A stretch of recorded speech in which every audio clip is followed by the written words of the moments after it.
Nah, begitulah ruh kita. Kalau dia banyak berdekatan dengan orang taat, dengan sendirinya akan terbawa-bawa menjadi taat. Tapi kalau dia dekat dengan orang yang tidak taat, dengan sendirinya akan terbawa-bawa tidak taat.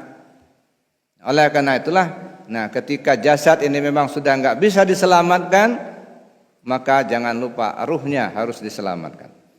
Bapak Ibu yang saya hormati, dalam kitab bertauhid, kalimah la ilaha illallah kan kalimah tauhid, ya, kalimah tauhid. Dalam kitab bertauhid ini kan ada 4 kategori tadi, ya. Ada yang disebut dengan tauhid af'al, ada yang disebut dengan tauhid asma, ada yang disebut tauhid sifat, ada yang disebut dengan tauhid zat. Nah, jadi dalam kita mengamalkan kalimah la ilaha illallah, bagaimana sampai kita kepada tauhid yang 4 ini, ya, tauhid af'al, tauhid asma, tauhid sifat, dan tauhid zat. Ya. Jadi tidak cukup kita hanya mengatakan kalimah la ilaha illallah tanpa kita mengetahui kandungan dari kalimah itu sendiri. Maka dikatakan tadi dari hadis qudsi, orang yang mengatakan la ilaha illallah tapi tidak mengamalkan kandungannya, Allah katakan kau pembohong. Nah, jangan sampai kita termasuk golongan itu. Nah, sekarang mari kita lihat bagaimana kita memahami tauhid af'al. Af'al itu apa?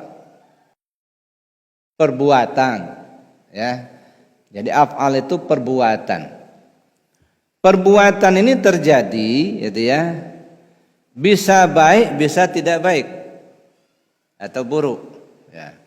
Ada orang rajin sholat, ada orang banyak bersedekah, itu perbuatan baik.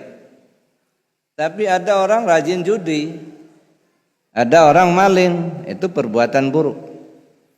Dalam pandangan ilmu tauhid, ada kalanya bentuknya bagus, isinya bagus. Ada kalanya bentuknya buruk, isinya bagus. Ada kalanya bentuknya bagus, isinya bagus. Seperti iman. Iman bentuknya bagus karena memang disuruh kita beriman. Orang sholat bentuknya bagus karena memang disuruh sholat. Ada. Isinya juga bagus karena Allah juga yang menggerakkan.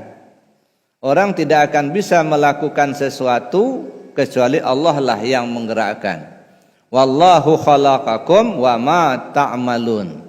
Allah yang menciptakan kamu dan apapun yang kamu perbuat.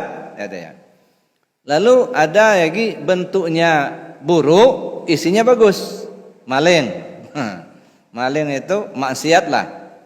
Maksiat itu bentuknya buruk, isinya bagus. Kenapa demikian? Bentuknya buruk karena dilarang. Dilarang judi, dilarang maling, dilarang zina, itu kan. Nah, bentuknya buruk. Kalau kita lakukan kan melanggar aturan. Jadi buruk. Tapi isinya bagus. Kenapa isinya bagus? Allah juga yang menggerakkan itu. Orang tidak bisa melakukan satu tindakan